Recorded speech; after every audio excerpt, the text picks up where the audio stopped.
السلام عليكم أعزائي طلبة الصف الأول الإعدادي، أهلا بكم. معكم مستر يسر يحيى. هنكمل النهاردة Unit 2 My Network Lessons 5 and 6 درس خامس وسادس اللي هو الجزء الأخير. تعالى كده نبدأ مع بعض. هنبدأ كالعادة بالفوكاب. Celebration يعني احتفال. Challenge بمعنى تحدي. Chat بمعنى يدردش، وهاخد بالي إن أنا لما أجي أحولها past ماضي أو past participle بزود اي دي مع ان انا بضاعف الحرف الاخير، يعني بكرر التي وازود الاي دي. comment بمعنى تعليق. communicate بمعنى يتواصل في الباست والباست بارتيسيبل بزود دي. communication بمعنى تواصل. congratulate بمعنى يهنئ، برضه خد بالي هنا بزود دي في الماضي والتصريف الثالث. congratulations بمعنى تهانينا او بالبلدي مبروك. ايموجي اللي هو الرمز التعبيري. friendship بمعنى صداقة. handle بمعنى يتعامل معه، وباخد بالي برضه في الماضي والتصريف الثالث بزود دي. meaningful بمعنى ذو معنى. misunderstanding يعني عدم التفاهم. nature الطبيعة. pass بمعنى ينقضي او يمر او ينجح او يمرر، واخد بالي ده فعل pass بزود له اي دي في الماضي والتصريف الثالث. photography بمعنى التصوير. specific بمعنى محدد او معين. theme يعني موضوع. website بمعنى موقع الكتروني. word يعني قلق. كمل. عندي الاديشنال فوكاب. ability بمعنى قدرة او مقدرة. art يعني فن. close friend بمعنى صديق مقرب. continue بمعنى يستمر. experiences بمعنى تجارب في الحياة أو مواقف في الحياة. fantastic يعني رائع. hobby هواية. importance بمعنى أهمية. joke هاخد بالي من كلمة joke تنفع فعل وتنفع اسم. هي لو فعل بمعنى يمزح يعني يهزر أو ينكت، لو هي noun اسم بمعنى مزحة أو نكتة يعني. news يعني أخبار. online forum يعني منتدى على الإنترنت. practice ممارسة. present يعني هدية. real بمعنى حقيقي. school work العمل المدرسي أو العمل الدراسي. season موسم من المواسم. several بمعنى عديد أو متعدد. suddenly فجأة. test بمعنى يختبر، وفي الماضي والتصريف الثالث بزود اي دي. well done بمعنى أحسنت. تعالى كده نشوف مع بعض هنا. images يعني الرسوم التعبيرية. hobby يعني هواية. photography تصوير. nature طبيعة. I always take photos of birds, trees and seas. دايما بلتقط صور للطيور، الأشجار، البحار. because I like لأن أنا بحب الإيه؟ أيوه nature الطبيعة. number 2 مها's favorite is painting. هو إيه المفضل بتاع مها؟ هو التلوين. يبقى هقول إيه؟ hobby هواية مفضلة. جميل. number 3 not make messages fun.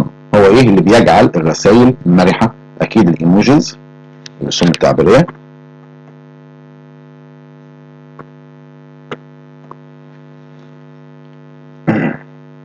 ننزل بعد كده. عندي هنا language expressions التعبيرات اللغوية. عندي do activities يعني يؤدي أنشطة. do activities. do a project يعني يقوم بعمل مشروع. do challenge يعني يؤدي تحدي أو يدخل في تحدي. face to face بمعنى وجها لوجه. make a friend بمعنى يكون صداقة أو يكتسب صداقة. make plans بمعنى يعد أو يجهز خطط. هاجي للبروبوزيشن بتاعتي حروف الجر. عندي كلمة deal with بمعنى يتعامل مع. find out بمعنى يكتشف. focus on يركز على. hear from يبقى hear from على بعضها بمعنى يتلقى رسالة من أو يتلقى أخبار من، يعني يسمع من حد. in common بمعنى مشترك اشياء مشتركه يعني. interested in بمعنى مهتم بيه. of her age من نفس عمرها. proud of فخور بيه. reply to يرد على. season 4 موسم لكذا. share with يشارك مع. عندي irregular verbs الافعال الشاذة مع بعض كده. deal dealt feel felt and the words opposites. عندي كلمة difficult الانتونيم او الاوبوزيت بتاعها اسمه ايه؟ easy. difficult صعب عكسها easy سهل. formal رسمي الاوبوزيت او الانتونيم العكس informal غير رسمي. رسمي يعني بيتعامل بطريقة رسمية، informal يعني بيتعامل بطريقة غير رسمية. وعادة الانفورمال دي بتكون الايه؟ للفريندز الاصدقاء الناس اللي انا اعرفهم كويس. تعال نشوف هنا اهو اكسرسايز ده مع بعض. عندي felt عندي with عندي make informal at. number 1 it's easy to not friends at school. من السهل ان تكون صداقات في المدرسة يبقى make friends. number 2 I can deal ايوه this problem if you help me. يتعامل مع اسمها deal with. اقدر اتعامل مع هذه المشكلة if you help me لو ساعدتني. ليلى tired after the game. ليلى ايه؟ ارهاق او مرهقة بعد اللعبة. شعرت بالارهاق او شعرت بالتعب يبقى ايه؟ felt. number 4 we can use the abbreviation CU in emails. نقدر نستخدم الاختصارات CU في انهي ايميلات؟ واحنا قلنا الاختصارات بنستخدمها في الايميلات الانفورمال الغير رسميه اللي هي بتبقى مع الاصدقاء informal emails. لكن الايميلات الرسميه لو انا بعت لشركه، بعت للمدير بتاعي حاجه زي كده يبقى بتشتغل معاه فورمال. بعد كده هنا وصلنا عندي هنا اللانجوج. نص الملاحظات اللي هي بيقول لي هجيب صفه منتهيه ب ly، احط بعد منها way، احط منها قبل منها in a او an حسب الصفه. يبقى اقول in a an بعد كده صفه ly في الاخر كلمه way. او مثلا in a friendly way يعني بطريقه وديه او بطريقه ودوده. تمام؟ هاخد بالي كلمه friendly صفه تمام بمعنى ودود. وكلمه friendly تنفع تبقى adverb حال، لان احنا متعودين ان الصفه بحولها الى adverb من adjective ل adverb من صفه الى ظرف او حال ان انا بزود لها ly. لكن في اساسا صفات منتهيه ب ly. تمام؟ هي اصلا صفه وتمشي adverb. friendly adjective صفه، friendly adverb حال. تمام؟ نفس الحكايه ugly صفه وugly حال. يعني ممكن اقولها friendly ودود وتنفع لو انا قلتها adverb تبقى بطريقه وديه او بطريقه ودوده. ugly قبيح او بطريقه قبيحه لو هي adverb. فانا تاني يبقى انا عندي in بعد منها a او an حسب الكلمه اللي هتيجي. صفه ly صفه منتهيه بالواي يبقى كلمه way. in a friendly way بطريقه وديه. in an ugly way بطريقه قبيحه. فهنا قلت an وهنا قلت a عشان هنا سمعت الصوت الحرف المتحرك ugly اللي هي بتاعت يو. بعد كده نمبر 2 قال لي love. كلمه love بمعنى يحب هيجي لي بعد منها يا اما فعل في ing يا اما اسم يا اما تو زائد فعل في الماضي. اعطاني مثال اهو I love taking photos of nature. احب التقاط صور للطبيعه. نظلل عليها عشان نبقى شايفينها. I love taking هنا حطيت ايه؟ verb ing. تمام؟ ممكن اقول I love photos of nature. بحب صور الطبيعه. مش احنا قلنا فعل ing او اسم اهو photos of nature اسم ينفع كده وينفع كده. وينفع اقول I love to watch the sunset every day. بحب ان اشاهد غروب الشمس كل يوم. حطيت بقى بعدها ايه؟ to زائد فعل في المصدر. بعد كده قال لي هاخد بالي ان انا عندي article ايه او حرف ايه هحط بعد منه رقم زائد اسم مفرد. بعد حرف الايه رقم واسم مفرد من النص ما بينهم بيبقى فيه داش شرطه. هحط بعد منه بعد الشكل دهوت هحط بعديه ايه؟ اسم مفرد. تاني الرقم زائد الاسم المفرد دول يعتبروا صفه للاسم المفرد اللي هيجي بعديهم. فهنا بيقول لي we decided to do a 30-day photography. قررنا نعمل تصوير مدة 30 يوم 30-day photography. يبقى هنا دي بتوصل دي challenge photography challenge سوري معلش تحدي تصوير لمدة 30 يوم together. يبقى we decided to do a 30-day photography challenge together. قررنا ان احنا نعمل تحدي 30 يوم ليه؟ للتصوير. فانا عندي 30 day ادي 30 ده رقم، day ده الاسم المفرد وفي ما بينهم شرطه، photography challenge ده الاسم المفرد اللي بعدها. تمام؟ يبقى انا عندي 30 day دي تعتبر صفه لايه؟ للفوتوغرافي تشالنج، بمعنى ان انا بقول ايه؟ تحدي تصوير ذو 30 يوما او مدته 30 يوم. تمام؟ فهنا بيقول لك الرقم والاسم المفرد 30 day يعتبر صفه مركبه، يعتبر ايه؟ صفه مركبه للاسم المفرد اللي هو تشالنج، لذا يتم وضع ايه قبلها. بعد كده عندي كلمه هاف، هحط بعد منها صفه وبعد الصفه اسم، يبقى معناها اتمنى لك قضاء كذا. have a great birthday اتمنى لك قضاء عيد ميلاد سعيد. have a happy day اتمنى لك قضاء يوم سعيد، وهكذا. طيب نيجي كده نشوف التشوز اللي عندنا. he sings ايه؟ هو بيغني ازاي؟ all people like she sings all people like her voice. هي بتغني ازاي؟ كل الناس بتحب صوتها. لسه قايلنا in a lovely way، بتغني بطريقه جيده، يعني حولتها الى حاجه.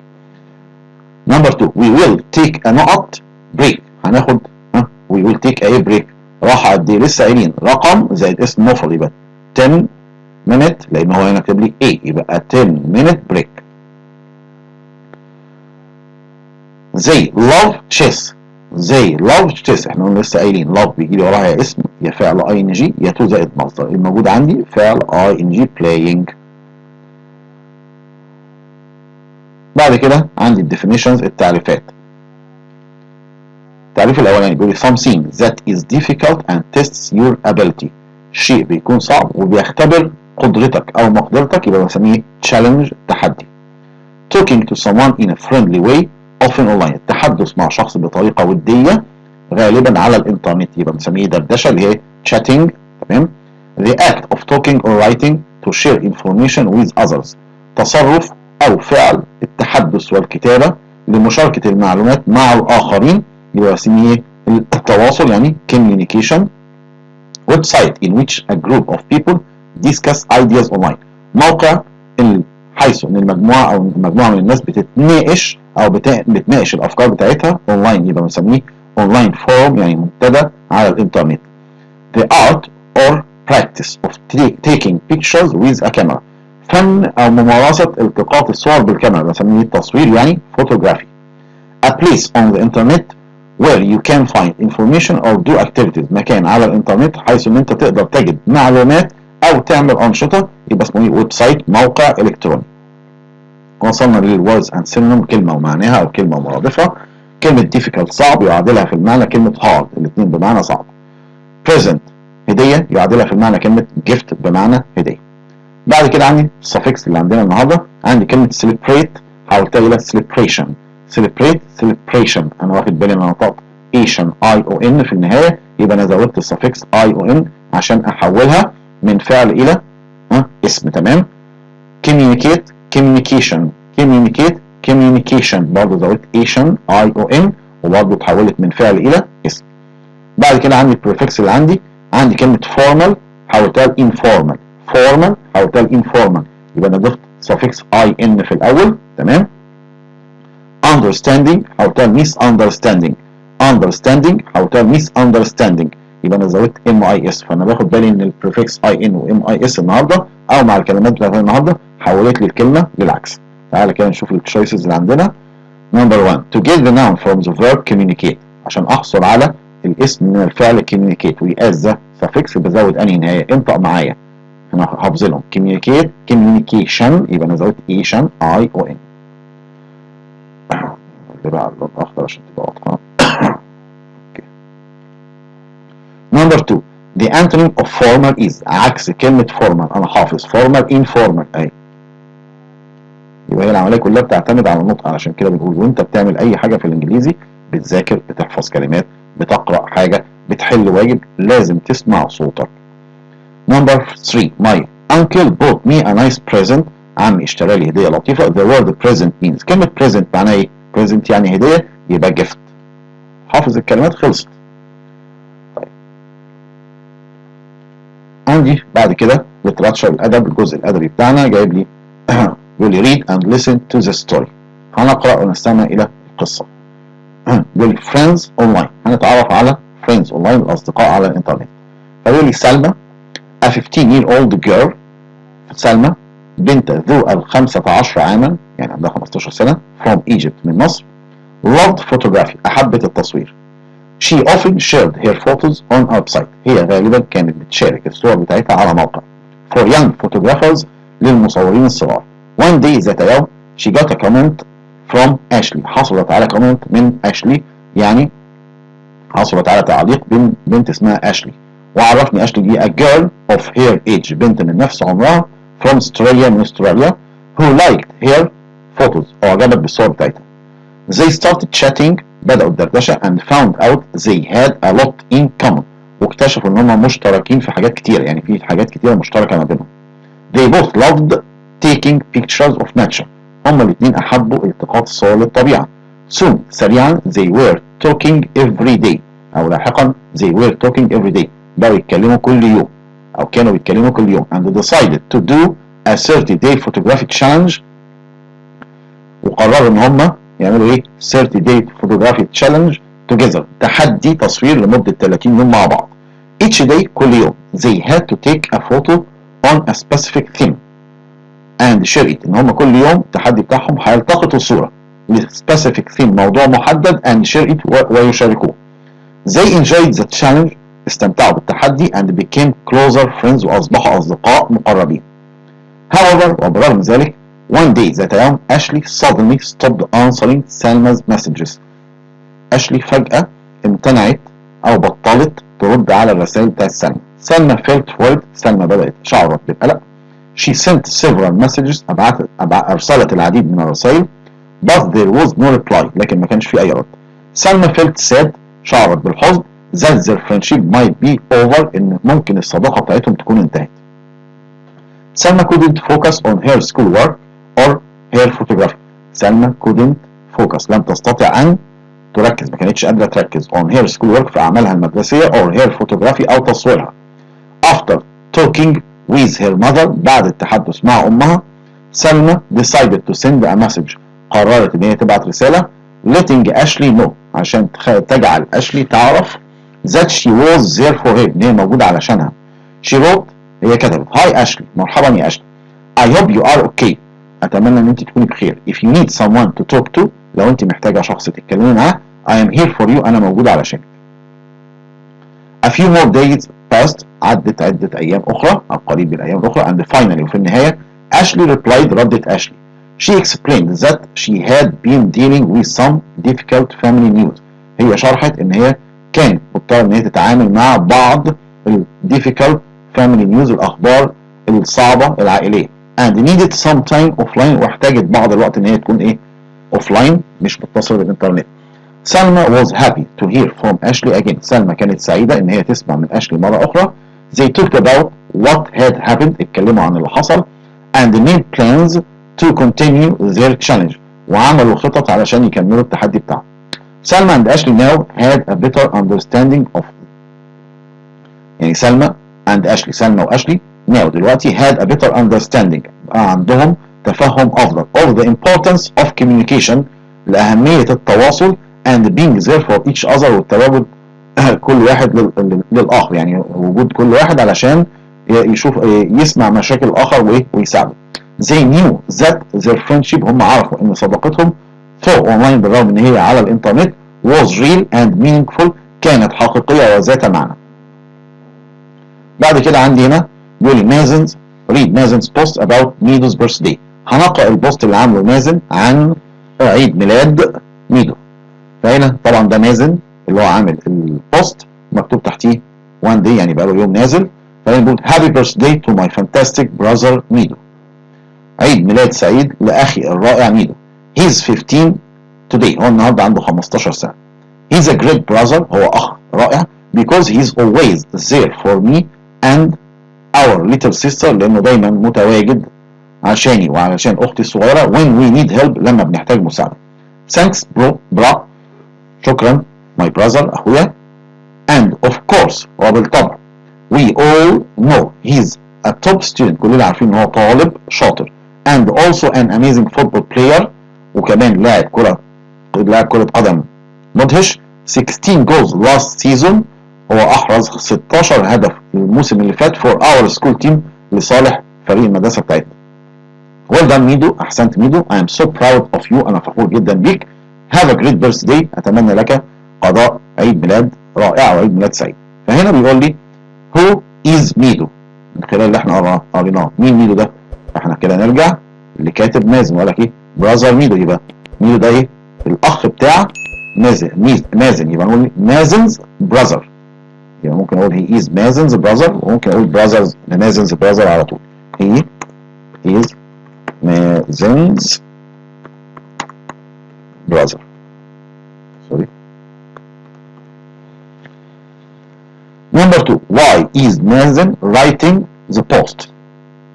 ليه مازن بيكتب البوست ده او بيعمل المنشور ده؟ يبقى اللي احنا فهمناه علشان يهني اخوه على عيد ميلاده. يبقى نقول to congratulate his brother ميدو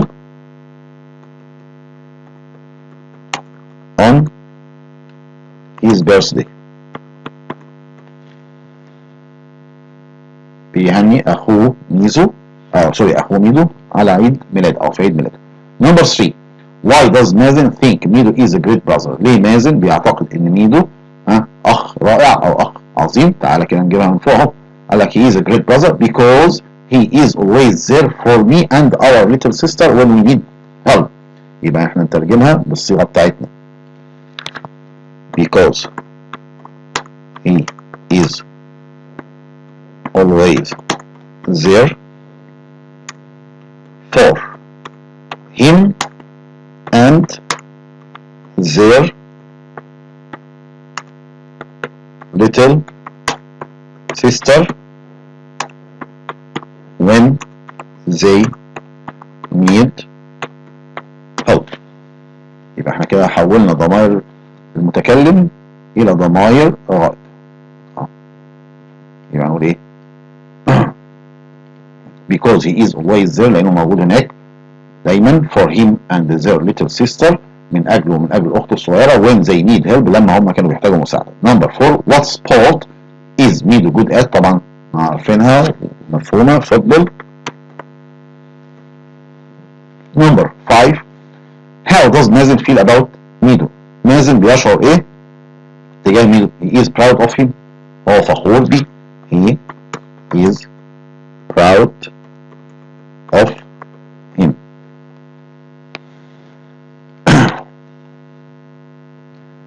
نيجي بعد كده عندي هنا شوية choices، اختيارات. Number 1. رولا likes to share stories her friends. قلنا يشارك اسمها ايه؟ share ايه؟ share with، تشارك مع. يبقى رولا likes to share stories with her friends.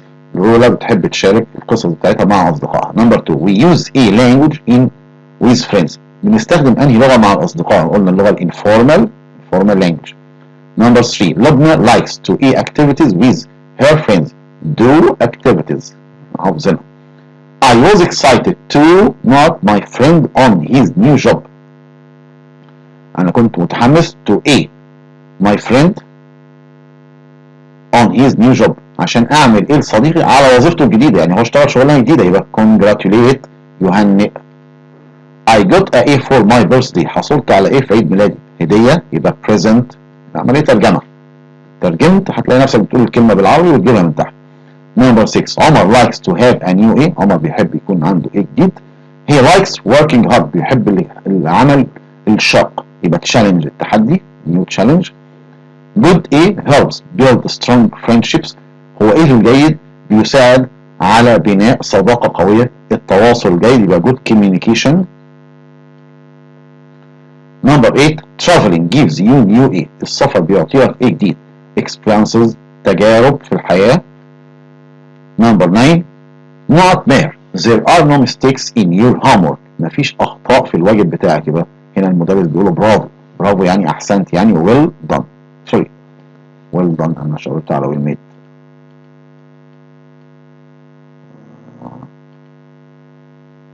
well done أهي في الآخر. يبقى ناخد بالنا لأنها good made good done well made well done، فأنت خد بالك أنت تحط على إيه، تستعجلش. Number 10. سلوى felt before her final exam. سلوى حست بيه قبل امتحانها النهائي. she couldn't sleep well. ما قدرتش تنام كويس، يبقى كانت قلقانة، يبقى felt worried، شعرت بالقلق. Number 11 تامر had to not with a difficult problem. تامر اضطر ايه مع مشكلة صعبة يتعامل معها، يبقى deal with. Good A helps people understand each other better. هو ايه الجيد بيساعد الناس يفهموا بعض اكتر، تفاهم التواصل الجيد، يبقى good communication. Number 13 the school planned a not for the end of the year. المدرسة خططت ايه علشان نهاية السنة، احتفال، يبقى celebration.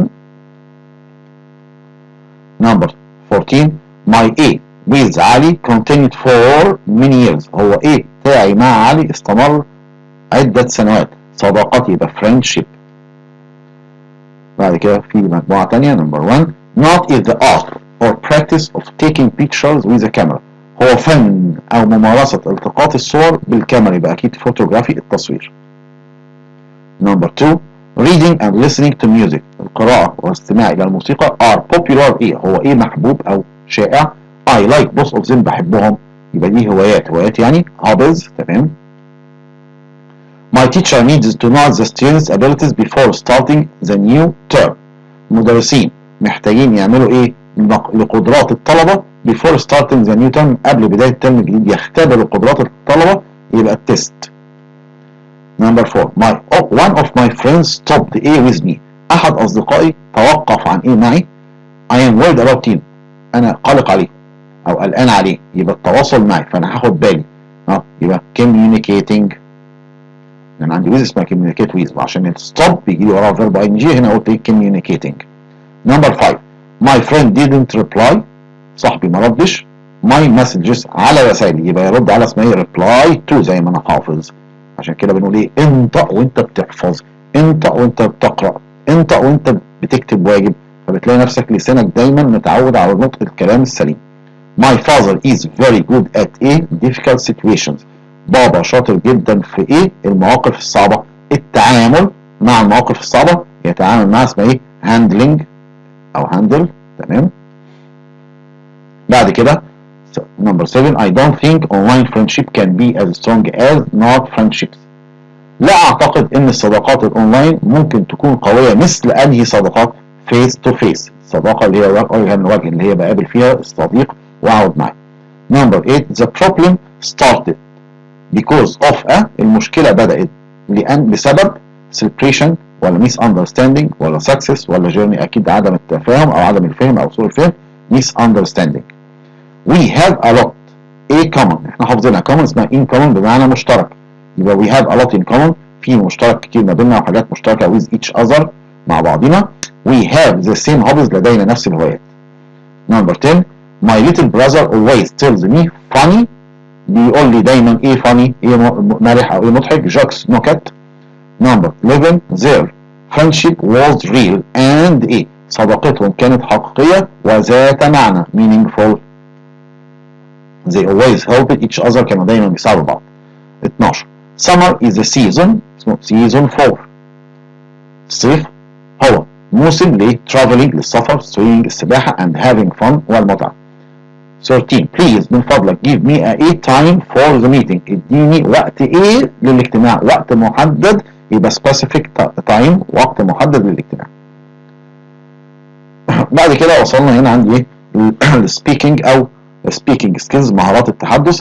بيعرفني عن congratulating someone، ازاي اهني شخص، يعني في شخص عنده مناسبة سعيدة لما احب اهنيه عليها هقول له ايه، ينفع اقول له congratulations بمعنى تهانينا او مبروك، ينفع اقول له well done احسنت، ينفع اقول له I am so proud of you انا فخور جدا بيك، ينفع اقول له what a great achievement يا له من انجاز رائع، ينفع اقول له I am so happy for you انا سعيد جدا من اجلك. تمام. طيب فتعالى كده نشوف الدايلوج اللي عندي. قلنا لما نيجي نقرا الدايلوج رقم 1 نقرا العنوان اللي فوق ماي ميدو is congratulating عمر on his birthday. ميدو بيهني عمر على عيد ميلاده. تمام. هاخد بالي ان هنا الاختيار الاكمل بتاعي كله كلمات، كلمه واحده. نمبر 1 ميدو بيقول ايه هاي عمر، مرحبا يا عمر، هاو ار يو عامل ايه، فقال له حاجه، قال له yesterday was a special day for me. يبقى واحد بيقول لك هاو ار يو هتقول له fine thanks.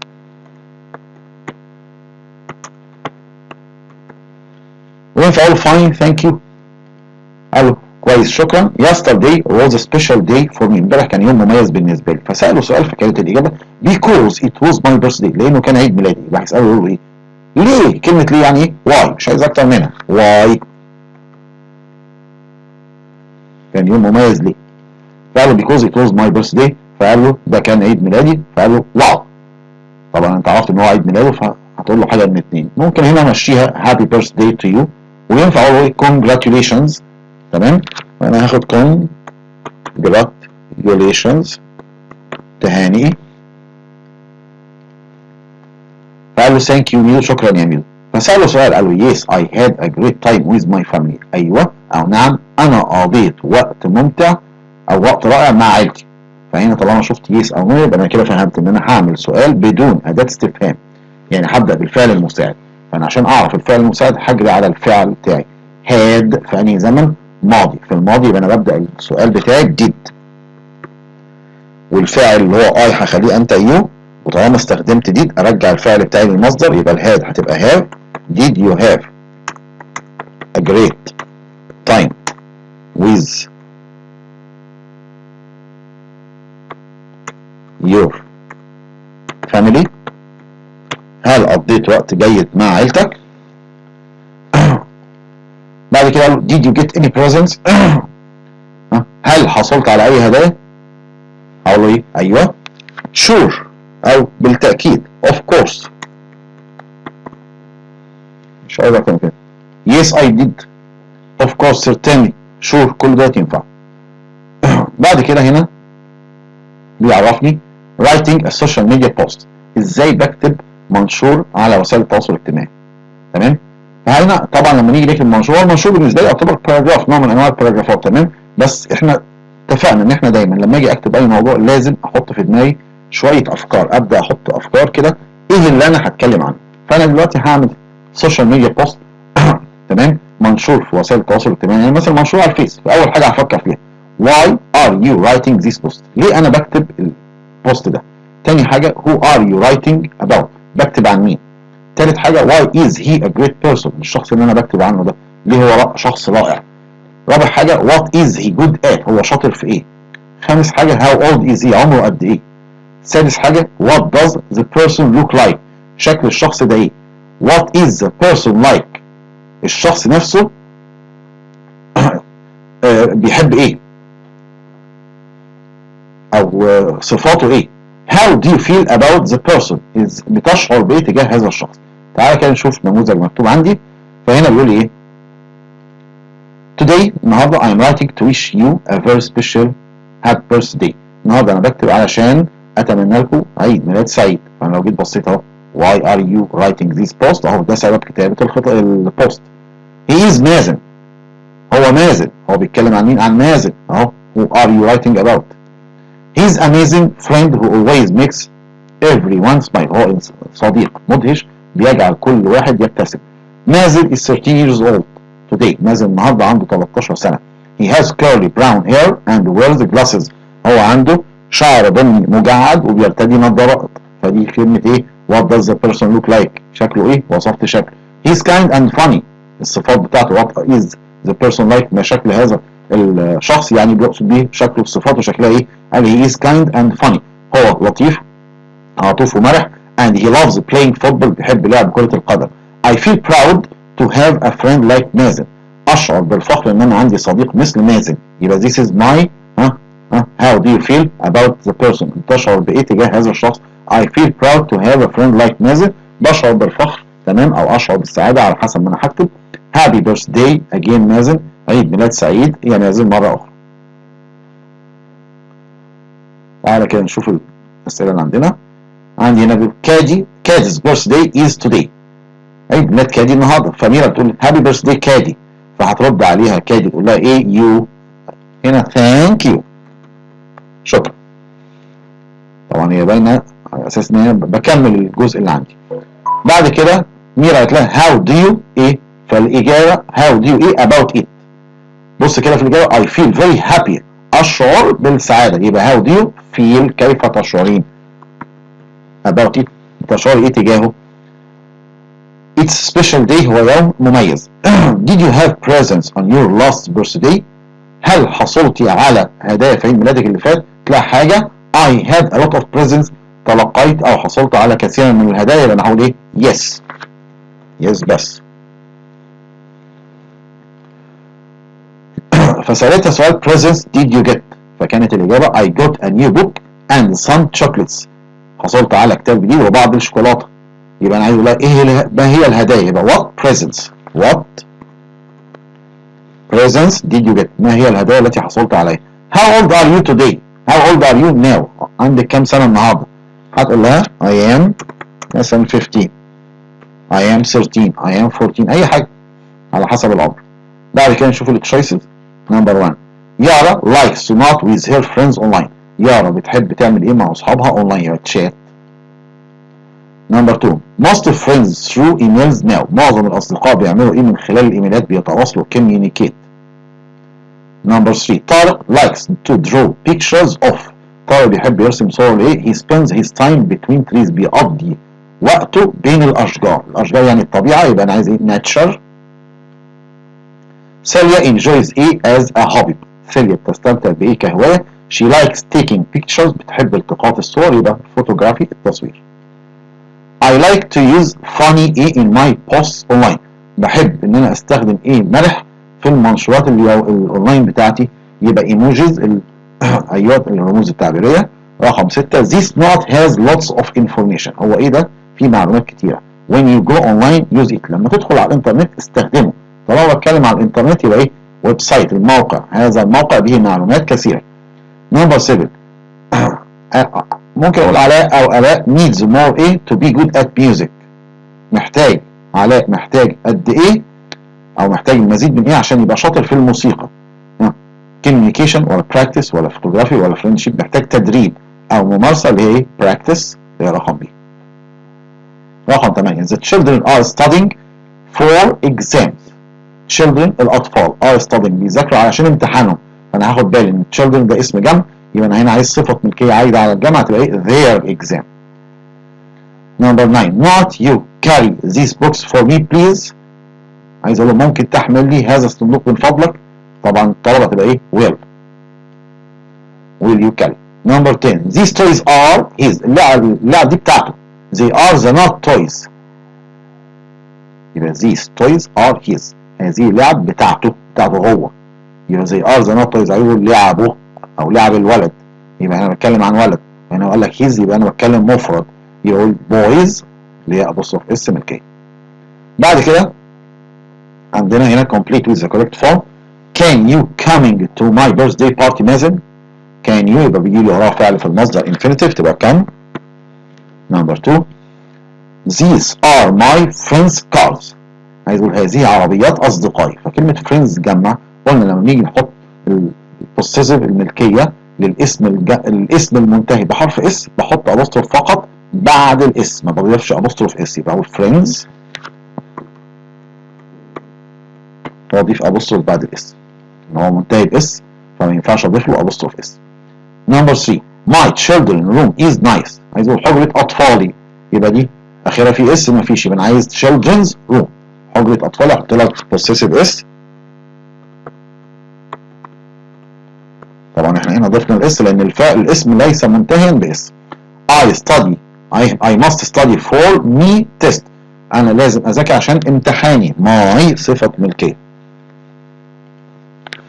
بعد كده عندي هنا ترتيب. قلنا بنبدا بالكلمه اللي هي تحتها خط that is watch whose. يبقى whose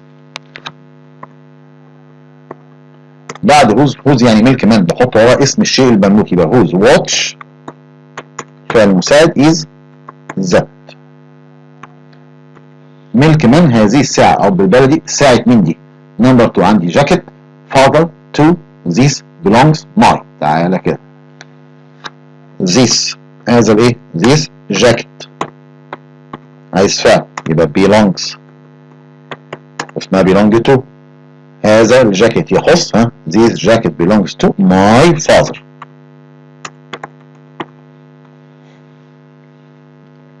Number 3 did messages why Ashley سلمى answering stop.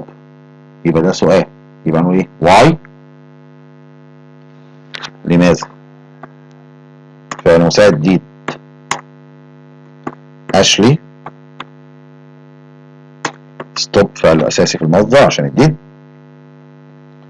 لماذا توقفت اشلي؟ ستوب بيجي وراها فيرب اي ان جي يبقى answering. ليه توقفت اشلي عن الرد؟ answering عن الرد على ايه؟ رسائل سلمى. يبقى سلمى's messages. سلمى's. لماذا توقفت اشلي عن الرد على رسائل سلمى؟ Why did Ashley stop answering Salma's messages؟ بعد كده بيقول لي ايه؟ اخر حاجه عندنا النهارده بيقول لي write an email. اكتب ايميل of 80 to 90 words مكون من 80 ل 90 كلمه to your friend هادي، لصاحبك هادي. about your brother's birthday بتتكلموا فيه عن عيد ميلاد اخوك. your name is رفعت، اسمك رفعت. طبعا باخد بالي ان الصديق بتاعي اسمه هادي، انا الشخص اللي بكتب الايميل اسمي رفعت. المعتاد ان انا قلنا ببدا الايميل بتاعي بكلمه from، يبقى هحط بعدها رفعت. to هحط بعدها هادي. subject هحط بعدها my brother's birthday. بس هاخد بالي من حاجه، هو هنا عاطيني الاسماء بتاعتي وبتاعت صديقي. احيانا ممكن يديني الايميل بتاعي والايميل بتاع صديقي، يبقى بخلي مع from و to هحط الايميلات. يعني لو هو عطاني الايميلات بكتب الايميلات مش بكتب اسماء الاشخاص. تعالى كده مع بعض نشوف الايميل دوت هنعمله ازاي. هو بسيط جدا.